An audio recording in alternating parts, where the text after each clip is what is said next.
Story time. I almost got scammed out of my $4 million portfolio. We were at Disney with my family, celebrating my daughter's birthday and our wedding anniversary, when my husband started getting phone calls about my investment portfolio from TD Ameritrade. They told him they need to speak with me about an important matter and that they need to verify that it's the real me. They actually had called me first, but I didn't pick up because I never pick up. And I was actually expecting a call from TD Ameritrade for a different matter. It was an 800 number. And the guy sounded legit, like proper English and everything. So my husband passed me the phone as we were like literally going on a boat. And the guy's like, I need to verify you. We just sent you a text message to verify your code. And the guy kept dropping off. I would give him the code that I would receive from actual TD Ameritrade. And he's like, oh, it looks like it's not going through. I need to do it again.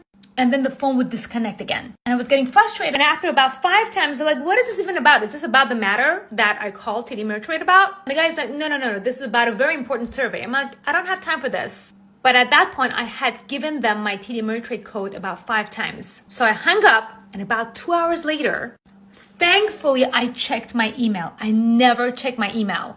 And I got a notification from the actual TD Ameritrade that your password has successfully been reset.